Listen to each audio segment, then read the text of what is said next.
Nah, untuk kali ini kita akan simulasi menggunakan Modbus TCP. Ya, artinya kita sepakati dulu nih di pertemuan awal sampai nanti pertemuan 4 kita akan mencoba simulasinya menggunakan Modbus TCP. Tetapi kalau teman-teman misalnya ada perangkatnya, itu akan lebih baik.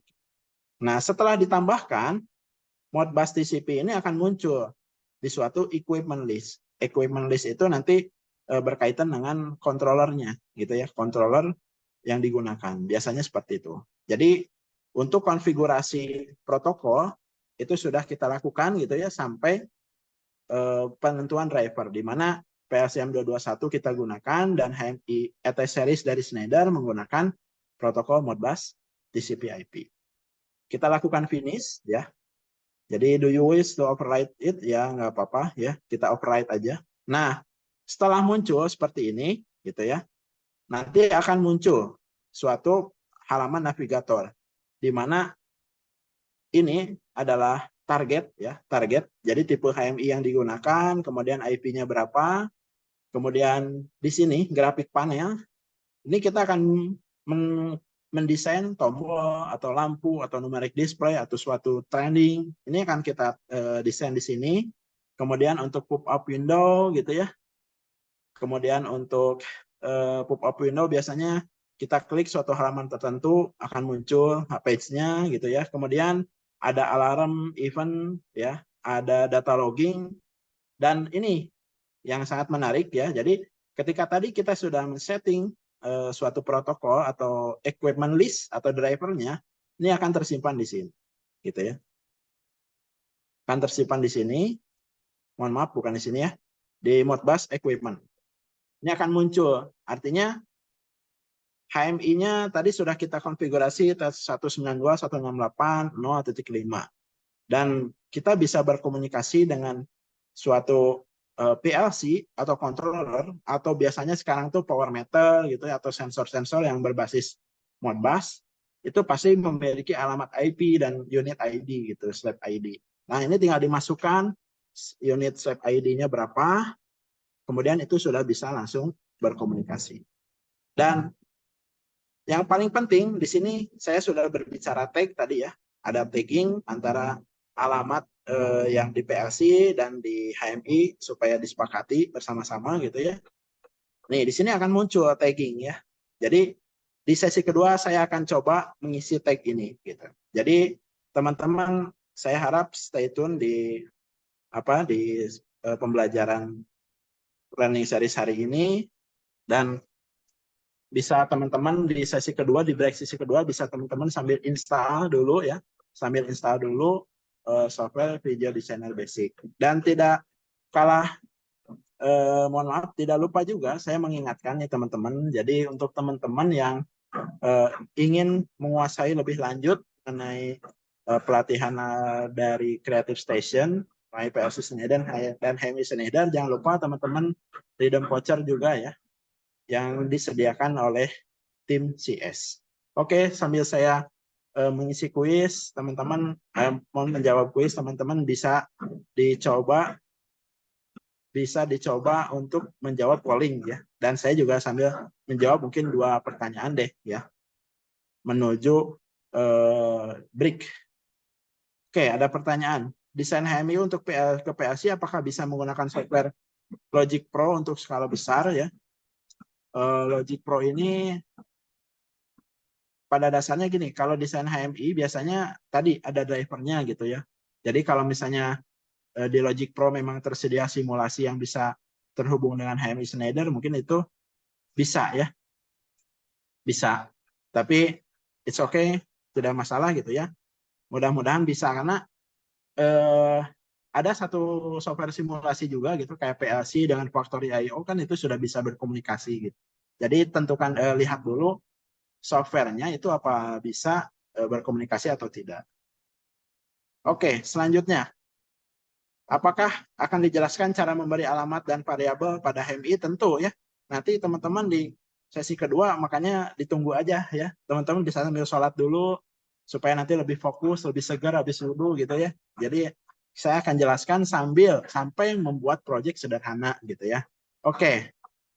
Kapasitas memori untuk HMI Schneider ini sampai berapa. Jadi kalau memori ya biasanya ada indikator memori sih. Jadi sejauh ini saya melakukan project gitu ya, mendesain suatu project, jarang sampai menghabiskan memori. Tetapi untuk yang skala besar itu biasanya ada indikator memori. Kayak di PLC itu sampai memori consumption-nya bisa dilihat gitu ya. Jadi bisa nanti dilihat di fitur memori yang digunakan. Tetapi biasanya eh, kalau memorinya sudah penuh, biasanya responnya akan lambat sih dari perpindahan perpindahan layar gitu ya, atau misalnya responnya akan lambat biasanya seperti itu. Oke, nah ada pelatihan AOA, saya kurang tahu, jadi nanti mungkin bisa di ini kita tampung dulu karena sekarang juga memang sudah eksis ya mengenai tentang augmented operator advisor ya. Oke ya. Nah, untuk pengambaran PLC SCADA DCS mungkin tadi saya sudah ya. Nah, tetapi untuk biasanya automation engineer harus menguasai apa saja ya. Biasanya gini, ada suatu automation engineer itu biasanya luas ya. Kan kita berbicara sistem otomasi itu bisa di building automation gitu ya. Kemudian bisa di proses, bisa, atau automation di bidang manufaktur itu bisa gitu ya. Nah, jadi saya rasa seorang automation engineer itu biasanya dasar-dasarnya harus dikuasai. Biasanya mengenai fisika, misalnya fisika teknik gitu ya. Misalnya kayak contoh dari besaran-besaran mungkin aliran, temperatur. Setelah itu nanti implementasi ke proses di industri. Nah, kalau misalnya itu sudah paham, biasanya akan mudah gitu untuk implementasi ke PLC dan HMI SCADA. Kalau kita berbicara HMI SCADA DCS, mana yang paling penting? Tergantung konteks industri mana yang akan kita arahkan gitu, yang akan kita tuju gitu. Nah, kalau misalnya HMI hanya butuh HMI ya sudah cukup gitu. Kalau misalnya SCADA itu juga sudah cukup gitu ya. Atau misalnya di suatu proses itu menggunakan DCS itu sudah cukup. Tetapi kalau dasar itu biasanya untuk mendesain HMI itu kayak tadi ada overview gitu ya, ada pengontrolan, kemudian ada apa ya alarm event itu biasanya itu jadi dasar karena biasanya fitur-fitur itu juga ada di HMI, ada di SCADA, ada di DCS gitu. Nah, ada pertanyaan apakah PLC dengan merek tertentu bisa dihubungkan dengan HMI dengan merek yang berbeda? Tadi ya, itu bisa asal drivernya support gitu. Kalau misalnya drivernya tidak support, eh, ya nggak tidak bisa gitu. Artinya pastikan dulu drivernya support atau tidak. Kemudian, apakah HMI bagian dari SCADA? Kalau saya menurut pandangan saya itu bisa jadi bagian dari SCADA gitu karena di SCADA pun ada suatu HMI atau interface gitu ya. Tetapi yang tadi saya bilang keywordnya kalau SCADA kan sudah masuk ke konsep supervisory control and data acquisition di mana ada telemetering, telesignaling dan telecontrol yang harus sifatnya bisa dioperasikan secara jarak jauh gitu. Merek PLC yang paling banyak digunakan atau HMI yang banyak digunakan banyak ya. Jadi tergantung case industri yang digunakan gitu. Biasanya ada kelas-kelas proses yang kritikal gitu. Itu biasanya sudah harus apa ya? Bisa sih, maksudnya bisa digunakan gitu ya. Jadi tergantung skala industrinya seperti apa dulu gitu ya. Kalau misalnya ingin dilihat dari implementasi PLC dan HMI sejauh mana gitu implementasinya yang paling banyak brand apa di Indonesia. Oke, nah di industri apa saja mungkin saya sudah jelaskan tadi di awal ya. Jadi mudah-mudahan pertanyaan ini cukup menjawab ya, Q&A-nya cukup menjawab. It's time to break, jadi kita break dulu, mungkin sekitar 20 menit ya, sebelum nanti kita masuk ke materi sesi 2, ke konsep dasar tagging dan komunikasi HMI PLC melakukan desain HMI sistem kontrol motor pompa. Termasuk nanti kita akan masukkan tagging ya di sesi kedua. Saya mengingatkan kepada teman-teman bahwa materi HMI ini sangat erat kaitannya dengan materi PLC sebelumnya. Artinya kalau misalnya teman-teman masih ada yang kurang paham gitu ya terkait dengan PLC program, jadi teman-teman masih bisa join di PAC Schneider M221 yang memang di kelas premium kita akan bertemu di besok hari gitu ya, tetapi masih ada rhythm voucher ya, jadi teman-teman bisa coba manfaatkan kesempatan untuk belajar PAC Schneider terlebih dahulu. Karena di materi HMI ini kita akan coba langsung simulasikan atau mendesain suatu desain konsep HMI itu langsung dengan PLC Schneider M221, di mana programnya sudah saya buat gitu ya. Jadi akan lebih mudah dipahami ketika teman-teman bisa ikut atau join di materi PLC sebelumnya. Oke, mari kita mulai ya teman-teman. Jadi di sesi kedua hari ini kita akan masuk ke dalam materi tentang konsep dasar tagging dan komunikasi HMI PLC, di mana nanti kita akan membuat suatu tagging atau kita mendeklarasikan atau menginisialisasikan suatu tagging, dan tagging itu bisa dibaca oleh HMI dan PLC gitu ya, di mana nanti akan kita berikan isi parameter-parameter tertentu ya gitu. Jadi tentunya ini akan saya langsung simulasikan hands-on dengan software. Kemudian nanti ada suatu prosedur komunikasi HMI dan PLC, saya akan jelaskan juga gitu ya di sesi ini. Dan tidak kalah menarik, nanti di materi yang terakhir di sesi kedua ini nanti kita akan desain sebuah sistem HMI di mana implementasinya dalam pengontrolan pompa sederhana gitu ya.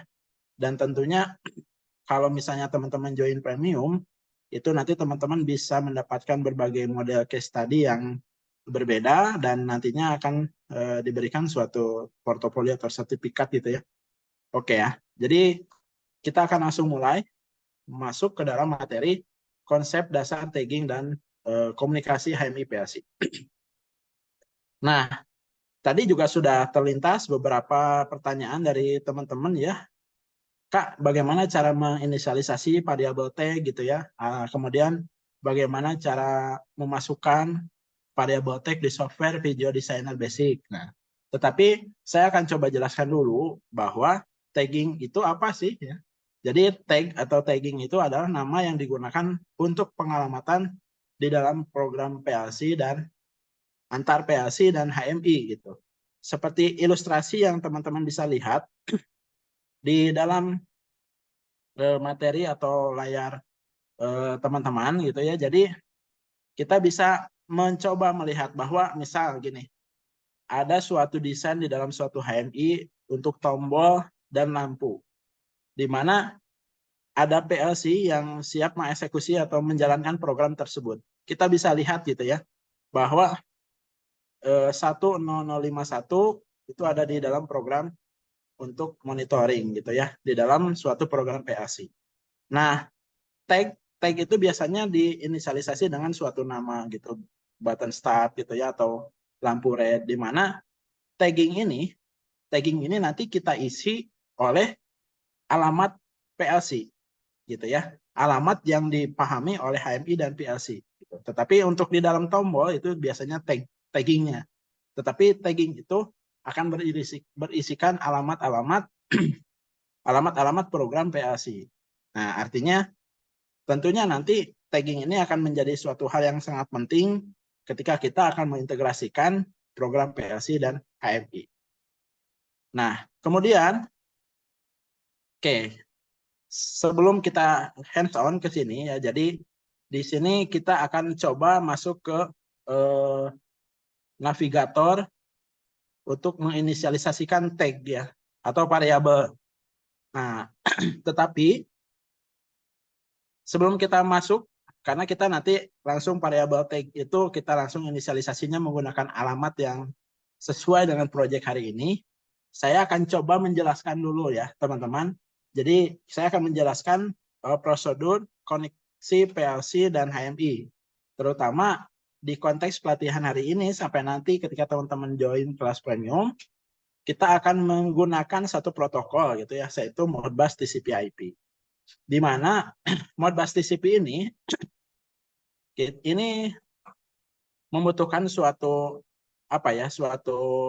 tahapan ya. Seperti contoh yang pertama, kita harus menentukan dulu topologi jaringan atau infrastrukturnya ya. Kalau misalnya kita menggunakan protokol Modbus TCP, tentunya kita harus mengkomunikasikan antara PLC menggunakan port RJ ya, port Ethernet, mohon maaf, misalnya ke hub, kemudian nanti ada software, di sini Video Designer Basic, kemudian dan HMI ya. Kalau misalnya berbicara topologi jaringan banyak ya, ada star gitu ya, ada ring gitu, ada tree. Tetapi biasanya yang banyak digunakan itu topologi star ya. Artinya terpusat gitu. Ada terminasi hub yang saling menghubungkan PLC, HMI dan PC ya atau laptop. Nah, tetapi karena kita di pelatihan ini bersifat simulasi, kita gunakan sebuah konsep atau fitur yang ada di software Video Designer Basic dan Machine Expert Basic gitu ya. Tentunya kita menggunakan simulasi dengan alamat IP itu pakai lokal ya, 127.0.0.1. Kemudian setelah misalnya dibangun topologi networking-nya, biasanya HMI ini networking-nya itu biasanya ada yang lokal gitu, local area network. Jadi itu hanya pada ruang lingkup controller, HMI dan komputer. Tapi kalau misalnya sudah masuk ke core jaringan Ethernet itu beda lagi gitu ya. Beda lagi secara infrastruktur atau jaringannya tentunya harus ada gateway gitu ya. Atau misalnya ada support Ethernet ya. Itu nanti beda lagi. Tetapi kalau di simulasi hari ini kita akan gunakan semacam simulasi lokal area network gitu ya. Kemudian nanti IP-nya sudah ditentukan. Jadi kalau simulasi kita pakai 127.0.0.1. Caranya bagaimana? Di sini ya. Jadi kita masukkan dulu karena ini masuk ke protokol atau tadi konfigurasi komunikasi di sesi pertama. Itu masuk ke sini. Karena PLC ini ketika simulasi kita membutuhkan alamat IP lokal ya. 127.0.0.1. Jadi teman-teman bisa double klik di Modbus Equipment. Kemudian nanti Anda masukkan ya IP address-nya. Kemudian, nah karena saya sudah bercerita di pertemuan sebelumnya bahwa pemrograman PLC Schneider M221 itu menggunakan standar pemrograman IEC 61131 Syntax. Jadi ini harus di checklist ya teman-teman. Jadi kalau misalnya teman-teman lupa tidak menceklis, itu tidak akan muncul biasanya. Nanti perbedaannya bagaimana saya akan coba perlihatkan ya. Oke, setelah ini dimasukkan IP-nya, kita masukkan, kemudian konfigurasi yes ya. Ini sudah terdaftar IP lokal, sehingga nanti kita bisa simulasi dengan software Machine Expert Basic, di mana software PLC M221. Kemudian driver atau protokol komunikasi itu sudah kita tentukan ya di awal tadi, kita menggunakan Modbus TCP IP ya. Oke. Nah, sebelum kita masuk merancang desain kendali pompa ya. Jadi kita akan langsung hands on aja tanpa berlama-lama. Saya akan coba jawab dulu sedikit Q&A yang mungkin sudah teman-teman ingin pertanyakan langsung ya di kolom chat. Dan tidak lupa juga saya mengingatkan kalau ada polling teman-teman bisa sambil isi sambil mendengarkan pertanyaan-pertanyaan yang saya ajukan. Oke ya. Jadi nah ada sedikit pertanyaan tentang variabel tag ya. Jadi nanti variabel tag-nya sudah saya tentukan gitu ya. Di sini, mohon maaf saya maju sedikit. Ini variabel tag-nya sudah saya tentukan di program sebelumnya. Jadi saya akan sambil buka software Machine Expert Basic-nya gitu ya. Jadi teman-teman boleh sambil nunggu sambil dibuka software Machine Expert-nya juga nggak masalah gitu ya. Oke ya. Jadi sambil nunggu mungkin ya. Sambil saya buka, jadi saya sudah buka nih software untuk membuat program PLC di mana ini sudah dibahas di learning series sebelumnya, PLC Schneider Machine Expert Basic. Oke, tanpa berlama-lama kita langsung merancang desain HMI pengendali pompa sederhana. Oke, jadi teman-teman ini sambil saya buka ya software PLC-nya, saya izin untuk menjelaskan terlebih dahulu. Jadi proyek yang akan kita buat di sore hari ini ya, itu untuk pengendali pompa, di mana pengendali pompa yang dimaksud itu adalah untuk mendistribusikan air di dalam suatu tangki ya. Jadi pompa ini ketika tangki sudah terisi, ini akan distribusikan kemana? Tergantung ya, tergantung nanti kebutuhannya untuk apa. Tetapi secara simulasi, contoh misalnya ada inlet flow, ini air input gitu ya, dalam suatu tangki, di mana di sini ada suatu sensor, high level dan low level switch. Itu kalau misalnya airnya sudah penuh, ya, pompa ini baru bisa berjalan. Artinya ketika air sudah menyentuh high level switch, pompa ini baru bisa dioperasikan. Ketika low level switch tersentuh atau terdeteksi di dalam tangki itu ada kekosongan air, pompa ini akan berhenti beroperasi. Kemudian instruksi pompa itu diberikan satu selektor off dan on gitu ya. Artinya meskipun dalam keadaan on, tetapi kalau misalnya airnya kosong, pompa ini tidak akan beroperasi. Ditunggu diisi dulu sampai penuh. Kemudian di indikator panel kita akan coba buat suatu indikator pompa running, low level, high level dalam bentuk lampu. Jadi nanti kalau airnya sudah dalam keadaan penuh, itu akan muncul gitu ya. Akan terlihat. Lalu saya sudah deklarasikan ya beberapa variabel yang sudah sesuai. Artinya gini, teman-teman, bahwa kalau kita berbicara switch atau sensor atau misalnya ini dikatakan float switch gitu ya, itu sudah dimasukkan ke ada SPLC. Makanya ini kenapa persen I0.1 ini bisa teman-teman lebih mudah dapatkan sebetulnya di kelas sebelumnya. Tetapi ini saya langsung tentukan high level switch-nya I01, low level switch-nya I02, ini untuk input PLC gitu ya. Kemudian indikator pump high level, low level ini menggunakan output PLC, tapi nanti untuk ini pompa running statusnya ini saya akan ambil dari alamat output. Kemudian untuk indikator HL dan LL itu pakai persen memori ya. Dan HMI untuk switch on dan off kita menggunakan switch yang ada di HMI juga gitu ya. Artinya teman-teman bisa langsung menyesuaikan alamat-alamat yang ada di sini. Dan ini adalah variabel yang kita masukkan di software Video Designer Basic. Oke, sambil saya hands on ke software Video Designer Basic, teman-teman boleh sambil chat ya, sambil komen apakah bisa jelas ya terhadap deskripsi sistem yang akan kita buat hari ini. Boleh? Nanti boleh teman-teman sambil chat jelas Kak gitu ya. Nanti saya akan diberikan feedback dari teman-teman untuk memulai ke step berikutnya. Oke, ya kita lanjut. Oke, ya kita lanjut langsung ke materi selanjutnya.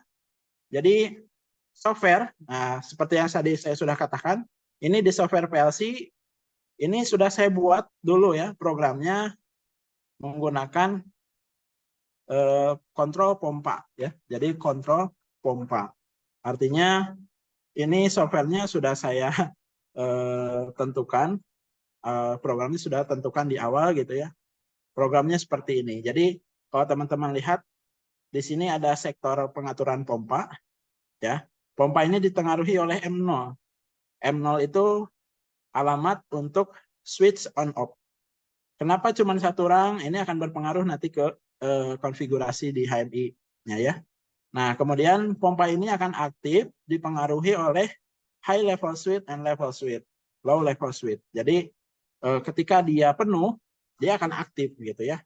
Dan secara logik kalau misalnya penuh kan turun airnya, ini akan tidak tersentuh. Tetapi menggunakan latching atau sistem penguncian atau dikatakan self holding gitu ya, dia akan aktif sampai low level switch-nya tersentuh gitu ya.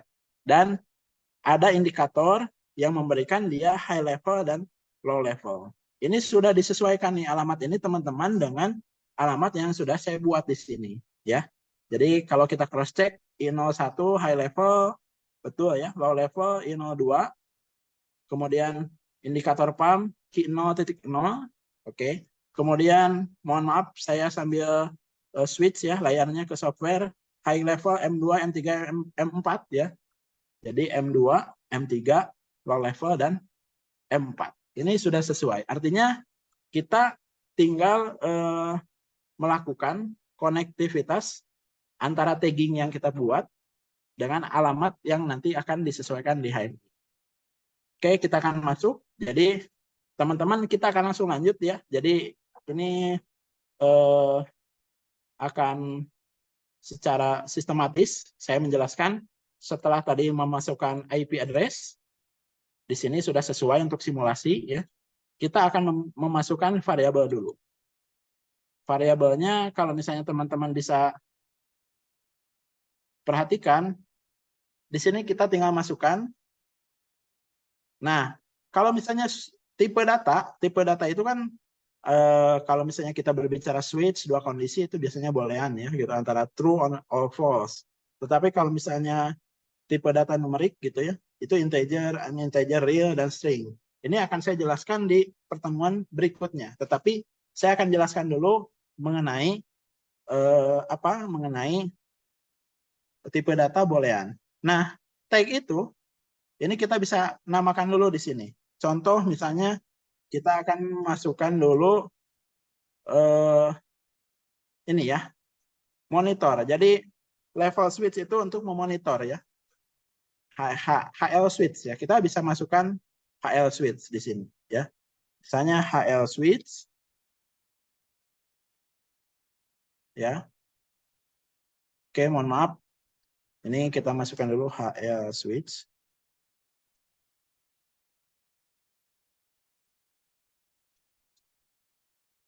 Oke. Masukkan dulu terlebih dahulu ininya ya. Alamatnya berarti kita masukkan alamat persen I0.1 ya. I0.1 dan I0.2. Oke, sambil teman-teman bisa ikuti.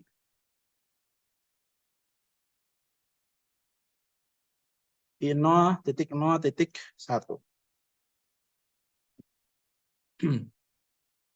Oke, teman-teman, ini kenapa berbeda ya? Di sini I0.1 di PLC, tetapi di sini I0.1. Jadi untuk yang digit persen I0 ini tidak dianggap ya, karena ini untuk aplikasi PLC yang tipenya modular ya. Ini kita masukkan dulu tadi HL switch ya, karena tadi ada indikasi. Oke, ini sudah bisa. Kemudian di input kembali yang low level switch ya. LL switch ya. Kemudian alamatnya adalah persen I0.0.2. Kemudian kita akan masukkan kembali alamat yang lain ya. Indikator pump ya, Q0.0. Jadi indikator pump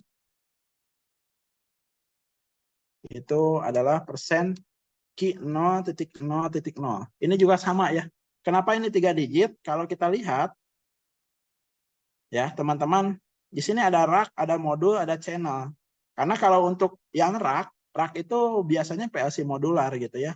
Di pertemuan berikutnya saya sudah jelaskan. Jadi kita anggapannya untuk M221 itu racknya yang rack posisi yang ke 0 gitu ya. Jadi ini hanya masalah pengalamatan saja ya. Kemudian untuk yang alamat M2, M3, M4 itu adalah pengalamatan untuk memori ya. Kita bisa masukkan gitu ya. Ini misalnya indikator IL ya. Ini kita menggunakan persen M2. Kemudian kita bisa masukkan lagi level indikator low level ya. Ini kita masukkan persen M3. Kemudian kita masukkan kembali. Yang terakhir adalah switch on off ya. On dan off itu ada di pengalamatan. Mohon maaf, kita masukkan terlebih dahulu. persen M4.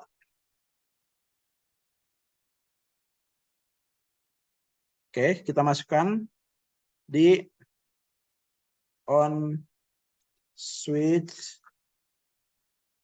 on off. Mohon maaf kalau ada tipe-tipe ya, tapi ini maksudnya ke arah sana gitu ya.